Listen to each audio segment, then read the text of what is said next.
All right, let's talk about something, well, something most of us would rather not think about, but it's so, so important. We're going to dive into planning for life's final moments. And look, this isn't about being morbid or anything like that. It's actually about a final act of care for the people you love most. So let's get right into it. Okay, so where do we even start? Well, it all kicks off with a question. And yeah, it's a bit of an uncomfortable one, a financial one. But I promise you, it's not really about the money. It's about getting some peace of mind. So let's just rip the Band-Aid off, right? What does it actually cost to say goodbye? I mean, when you boil it all down, what's the real number we're talking about for a funeral and all the other stuff that goes with it? And wow, the answer might just knock you back a bit. We're looking at an average for 2025 of somewhere between $9,000 and $15,000. I mean, think about that. That is a huge chunk of money that, for most families, is a total surprise. And here's the kicker. It's a bill that needs to be paid right away. But wait, it doesn't stop there. Not even close. That 9 to 15 grand, that's just for the funeral itself. It doesn't even touch things like leftover medical bills or lawyer fees for settling everything, or maybe some credit card debt. You can see how that total number can just balloon really, really fast. So that brings up a really important question. What happens if there's no plan for any of this? Because those costs, they don't just vanish into thin air. Instead, they create this ripple effect that spreads through the whole family, right at the worst possible moment. And those ripples can feel more like a tidal wave. I mean, you're talking about family members having to pay for everything out of their own pockets. They might have to completely drain their savings accounts, or worse, put thousands of dollars on credit cards. And even if there's an inheritance, that money can get locked up in legal processes for weeks, sometimes months. You can't touch it.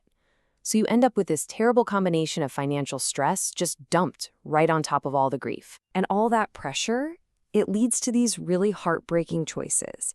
Families end up having to cut corners, They're forced to settle for a service that isn't quite what they know their loved one would have wanted.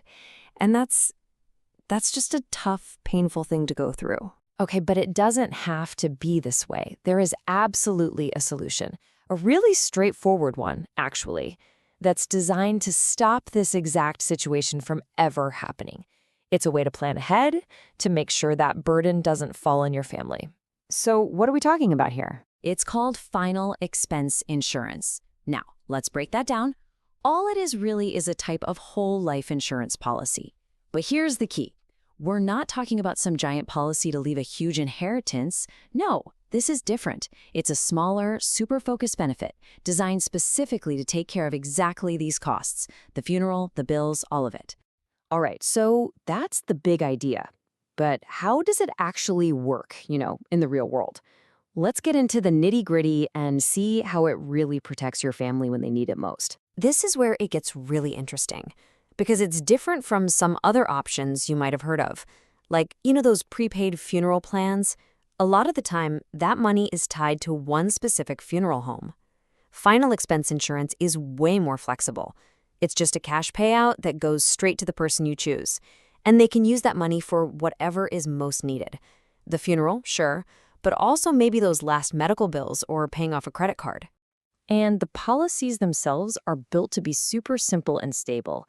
For instance, your payments, they're fixed. They will never, ever go up. The application is usually a piece of cake. A lot of times there's no medical exam at all. And as long as you make the payments, the insurance company can't cancel it. It's designed to be a sure thing, something you can truly count on. Okay, so you might be thinking, how much coverage do I actually need? Well, it's actually pretty easy to get a ballpark figure. You just follow these 4 steps. First, figure out about 3 months of your household expenses. Then, add in that funeral cost we talked about. Put those 2 numbers together, and then you just multiply by a little factor for inflation. And boom, that gives you a really solid target for how much you'd need to cover everything. Look, numbers and features are one thing, but they don't really tell the whole story, do they? The real power here, the real point of all this, is how it affects real people, real families. So let's take a look at a few of those stories. Let's start with Lisa. Her story is summed up in this one powerful sentence she said, "I didn't have to think about money, just being there." Just imagine that feeling. And how was that possible? Her mom had a $15,000 policy, and it paid out in just 48 hours. That speed was everything. It meant the money was there right when they needed it, so they could just focus on remembering their mom. Then there's Robert's family. And for them, the stakes were even higher. As he put it, quite simply, we were able to keep our house. See, his dad's $20,000 policy was an absolute lifeline. It wiped out some leftover medical bills and credit card debt that they would have otherwise had to pay for by dipping into the money saved for their mortgage. This plan literally kept a roof over their heads. Maria's story hits on a fear so many of us have: getting buried in high-interest debt. Her words are pretty clear. We avoided thousands in credit card debt. The policy her father had set up took care of the whole funeral, which was almost $11,000. This meant her family didn't have to borrow money, didn't have to go asking friends or other family for help. It was just handled. There's so much dignity in that. And finally, James's story. I think this one really gets to the heart of why so many people put a plan like this in place. He said about his grandfather, he always said, "I just don't want to be a burden." And he wasn't. That says it all, doesn't it? It's not just about the finances, it's about a feeling, an act of love. So, when you strip it all away, that's what this is really about. It's so much more than just dollars and cents. It's about making sure the last memories your family has of you are about love and togetherness, not about scrambling to pay bills. It's about peace. So the question I'll leave you with isn't really about money. It's about memory. What kind of legacy do you want to leave behind?